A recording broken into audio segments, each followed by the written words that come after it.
Hey there, beautiful people. It's Dina bringing another daily dose. Yesterday, I shared a video titled, If You Are Struggling, Then They Are Struggling. And I shared my journey, my ups and downs, the mistakes I made in my parenting.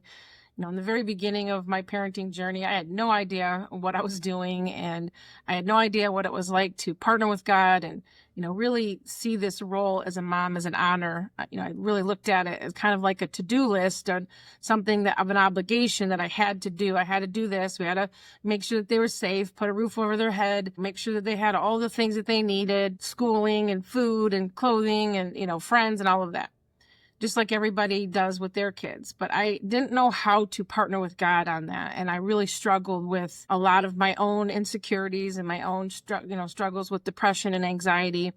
And I didn't realize how much of that I actually was teaching my children. So I share about that and, what the impact of our burnout as a mom and the long-term effects of that on our children, especially when they grow up to be adults and they may not be equipped to handle difficult situations because they've watched you walk through situations where you're stressed out or you're yelling all the time. And so I've used this channel and everything that I speak about and write about to educate other moms to be able to walk through their seasons of parenting with victory, partnering with God.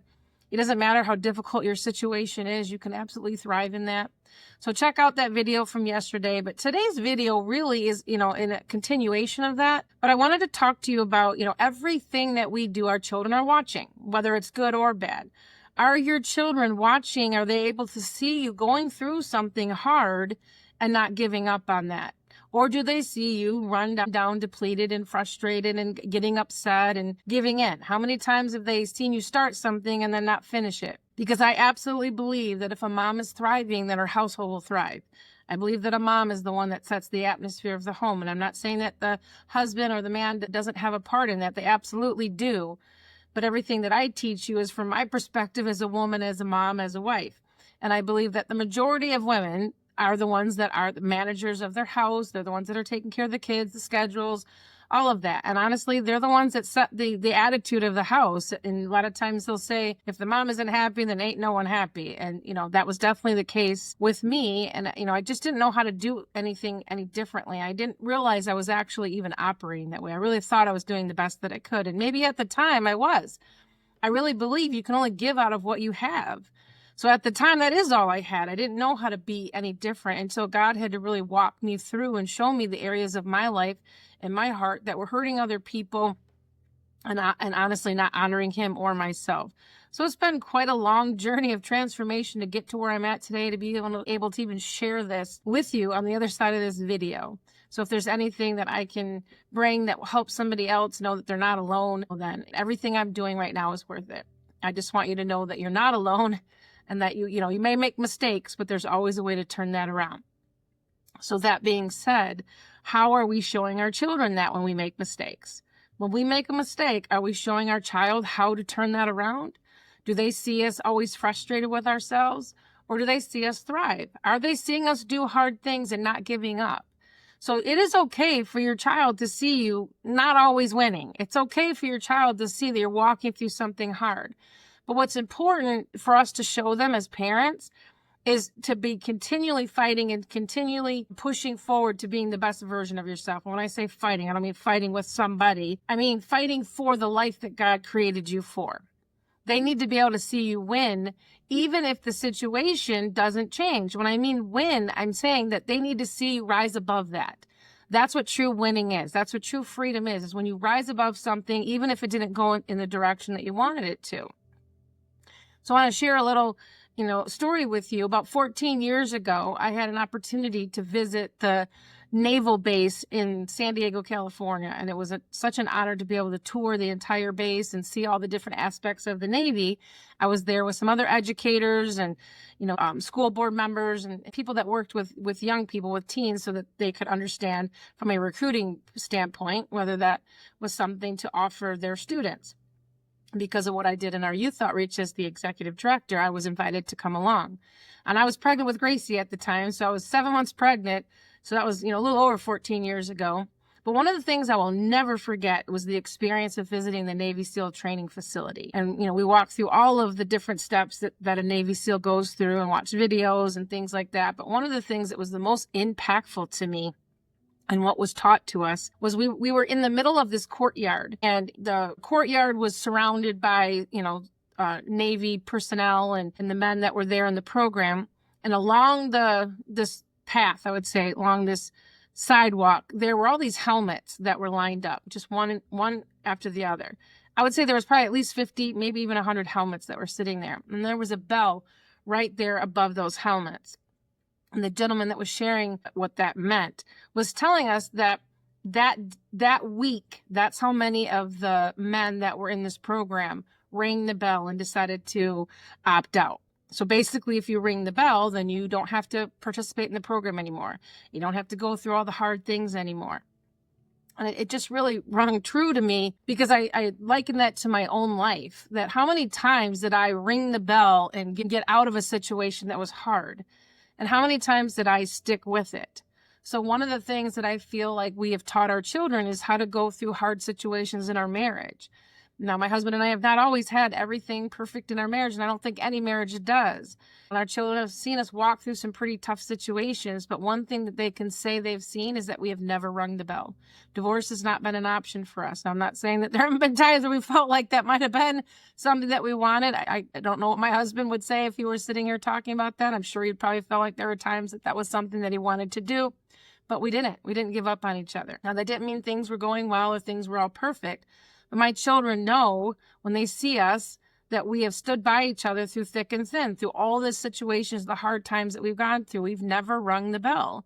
So I always apply that to my life. No matter how hard something gets, I'm not going to ring the bell. When I get to the end of my life, I want it to be used up. And I want God to use me in any way possible that he can while I'm still on this planet. And I want to get to the end of my life and say I'm used up, that I gave everything that I could, that I played full out on the court and I did not give up. So there are so many times in my life that I've gone through something difficult, and I could have given up on that. I could have given up on myself. And like I said, I wanted to end my life years ago. That's all I thought about, but I didn't. And I look back now and think I didn't ring the bell. I didn't even do that. I might have thought that way, but I didn't do that. And my kids know that I've struggled with that, because many of them have struggled with that as well.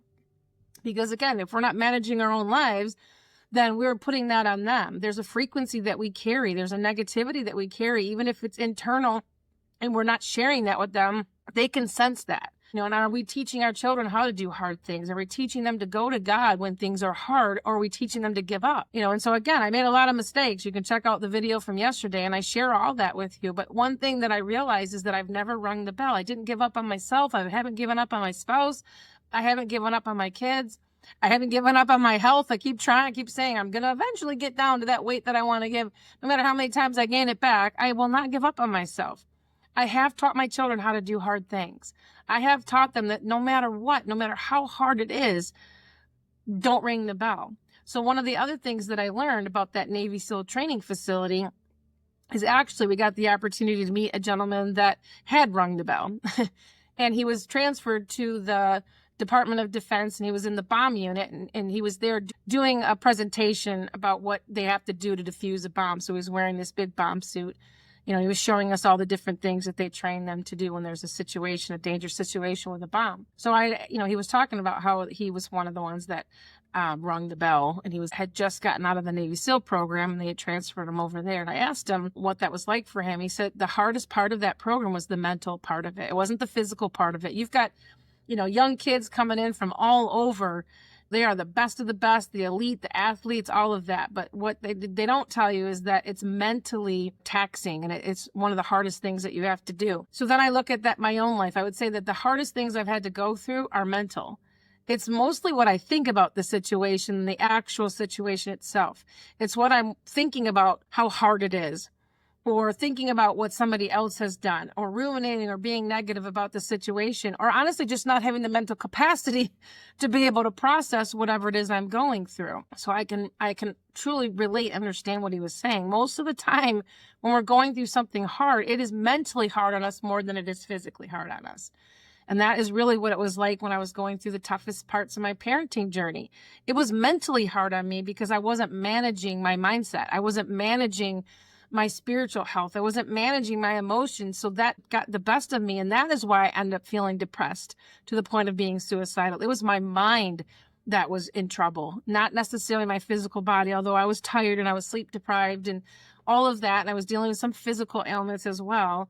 It was my mental state that I couldn't seem to overcome. But I never rang the bell. I kept going. I kept pushing. And eventually God was able to get me through that, because I finally got out of my own way. And I finally decided to say, okay, I can't do this by myself.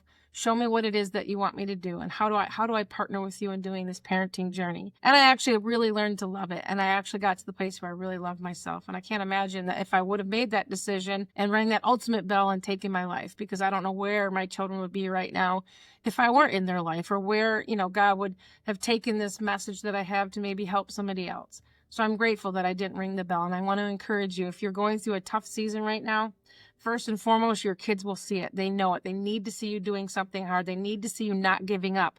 They need to see you going to God and surrendering that to God, so that when they become an adult, they can do the same thing. So that they know when they're going to go through something hard, that it's going to be okay. They will get to the other side of it. There will be an end. All things are temporary. And they will be able to persevere beyond that. And they will get stronger by going through tough things. They need to see you doing tough things. So I encourage you, no matter what it is, do not ring that bell. Don't ring that bell. You keep pushing forward. You keep trying again. No matter what it is worth it. I promise you it is worth it. And I promise you that God has never left your side. He will never leave you or forsake you. He says that He will fight for you. And so just keep going. I promise you it's going to be okay. And He loves you. He created you for a purpose, and He wants you to live abundantly. And I love you, and I can't wait for us to be back together again. So please have an awesome day.